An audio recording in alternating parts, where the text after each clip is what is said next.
Hello বন্ধুরা, আজকে তোমাদের সামনে নিয়ে এসেছি আর একটা নতুন রেসিপি। সেটা হচ্ছে দেখো আলুর পরোটা বানাবো। তো তার জন্য দেখো প্রথমে নিয়েছি পেঁয়াজ কুচি, ধনের পাতা কুচি আর আলু। দেখো এই যে আলু দিচ্ছি, এই আলুগুলো একে একে ছাড়াবো। সব ছাড়িয়ে এই দেখো কুকারে আলু আছে, এখনো কুকারে দেখো আলু আছে। তো আলুগুলো ছাড়িয়ে বানানো হবে আলুর পরোটা। তো খুব মানে অতি সামান্য মানে বেশি মশলা ছাড়া আমি অল্প কিছু রেসিপি দিয়ে এই আলুর পরোটা বানিয়ে তোমাদেরকে দেখাবো। তো বন্ধুরা, তোমরা আমার সঙ্গে থেকো, আমি কিভাবে আলুর পরোটা বানাই। তো তোমরা থাকো, ভিডিওটা সম্পূর্ণ দেখবে, কোথাও ভিডিওটা কাটবে না। দেখো আলুর পরোটা বানাতে অনেক কিছুই লাগে, তো আমি এটা শর্টকাট পদ্ধতিতে আলুর পরোটা বানাচ্ছি। দেখো একটু পেঁয়াজ দিয়েছি, এবার একটু লবণ দিচ্ছি। দেখো আলুগুলো দিয়েছি, বাচ্চারা খাবে। তো সঙ্গে থাকো, পুরো ভিডিওটা দেখার জন্য আমার সঙ্গে থাকো। এবার দেখো একটু তেল দিচ্ছি।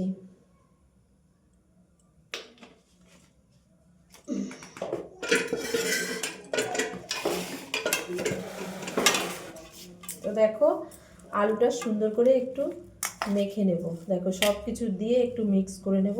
তো তোমরা দেখতে থাকো, এগুলো সব আমরা মিক্স করছি। তো বন্ধুরা, বিভিন্নভাবে আলুর পরোটা তৈরি করা যায়, কিন্তু আমার পদ্ধতিটা একটু অন্যরকম। একদমই মানে সিম্পলভাবে আলুর পরোটা বানাচ্ছি। হালকা মশলা, যেহেতু বাচ্চারা খাবে, তো ঝাল তেমন দেবো না। ঝাল দেবো না বললেই চলে। তো তোমরা তোমাদের মতো করে ঝাল দিও যতটা প্রয়োজন। তো দেখো পেঁয়াজটা একটু মানে গোটা থেকে গেছে, ওটা কাটতে ভুলে গেছি। তো ঝালটা তোমাদের পরিমাণ মতো তোমরা ঝাল লবণ যে যতটা খাবে ততটা দেবে। আমি কিন্তু হালকা ঝাল দিয়েছি, মশলা তেমন কিছু দিইনি। তো এটা সুন্দর করে দেখো মানে মিক্স করে নিচ্ছি। তো বন্ধুরা, এর থেকেও অনেক মশলা দিয়ে এর থেকেও বেস্ট সবাই বানায়, কিন্তু যেহেতু আমি বাচ্চারা খাবে, তো দেখো আমি হালকা করে মশলা দিয়েছি, সব কিছু হালকা করে দিয়ে আমি আলু পরোটা তোমাদের সামনে বানাবো, তোমরা দেখো। তো বন্ধুরা দেখো, প্রথমে আমি একটা আটার পুর নিলাম, তোমরা দেখতে থাকো। এটাকে আমি সুন্দরভাবে মাঝখানে একটু জায়গা করে নেব। দেখো কিভাবে কি করি, তোমরা দেখতে থাকো।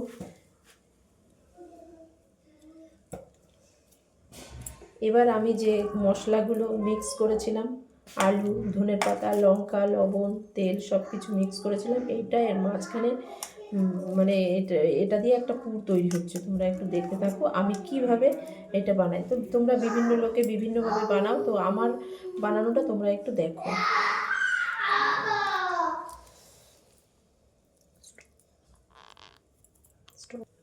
তো দেখো এটাকে আমি এবার একটু মানে বেলুন পিড়ে রেখেছি, এটা একটু বেলে নেব। তোমরা একটু দেখতে থাকো, এটাকে আমি একটু সুন্দর করে বেলে নিচ্ছি। তো দেখো বন্ধুরা, এবার আমি এটা বেলে তাওয়ায় দিয়েছি। দেখো এবার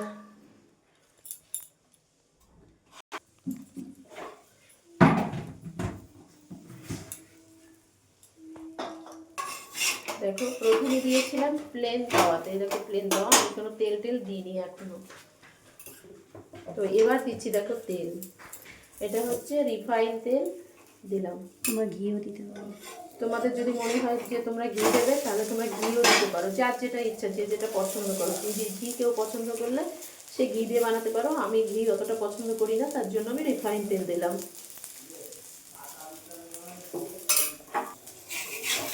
দেখো একটু উল্টিয়ে দিচ্ছি। দেখো পরোটা প্রায় হয়ে এসেছে।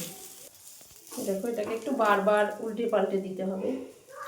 এটাকে বারবার উল্টে পাল্টে দেওয়া হচ্ছে দুদিকে, যাতে পুড়ে না যায়। যদিও একটু হালকাই হয়, ওটা হবেই, যেহেতু বুঝতেই তো পারছো এর ভিতরে আলু আছে, বিভিন্ন ধরনের জিনিস আছে।